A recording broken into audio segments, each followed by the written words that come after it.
حضرت ابراہیم علیہ السلام کا بڑھاپے تک اولاد کے لیے ترسنا اور ان کی وہ مشہور دعا ربی حبلی من الصالحین، اللہ کی طرف سے حلیم یعنی بردبار بیٹے کی خوشخبری ملنا۔ حضرت اسماعیل علیہ السلام کی پیدائش پر گھر میں خوشی کا ماحول، حضرت سارہ اور حضرت ہاجرہ علیہ السلام کا تاریخی پس منظر اور اللہ کی طرف سے ہجرت کا پہلا اشارہ۔ حضرت ابراہیم علیہ السلام کا اپنی اہلیہ اور معصوم شیرخوار بیٹے کو لے کر شام سے مکہ کی طرف نکلنا،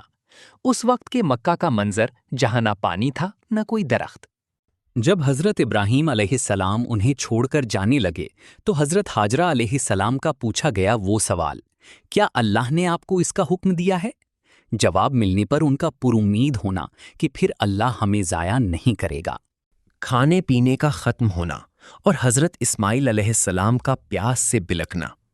ایک ماں کا پانی کی تلاش میں صفا اور مروہ کی پہاڑیوں پر 7 مرتبہ دوڑنا، اس منظر کی جذباتی تفصیل۔ حضرت جبرائیل علیہ السلام کا نزول، حضرت اسماعیل علیہ السلام کے ایڑیاں رگڑنے سے زمین سے میٹھا اور شفا والا پانی نکلنا، حضرت ہاجرہ کا پانی کو روکنے کے لیے زمزم رک جا کہنا، پانی دیکھ کر پرندوں کا آنا اور قبیلہ جرہم کا وہاں رکنے کی اجازت مانگنا،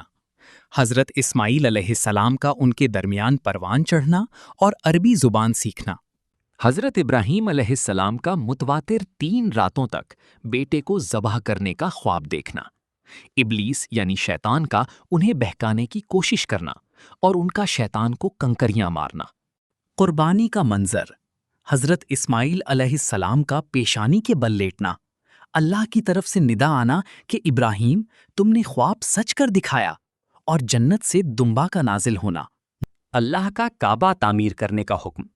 باپ اور بیٹے کا مل کر پتھر دھونا اور بنیادیں کھڑی کرنا، مقام ابراہیم کی اہمیت۔ کعبہ کی تعمیر کے بعد حضرت ابراہیم علیہ السلام کا لوگوں کو حج کے لیے بلانا، اللہ کا ان کی آواز کو قیامت تک کے لوگوں کی روحوں تک پہنچانا۔ حضرت اسماعیل علیہ السلام کی شادی اور ان کی نسل کا عرب میں پھیلنا، انہی کی نسل سے حضرت محمد صلی اللہ علیہ وآلہ وسلم کا تشریف لانا، اس رشتے کی تاریخی اہمیت۔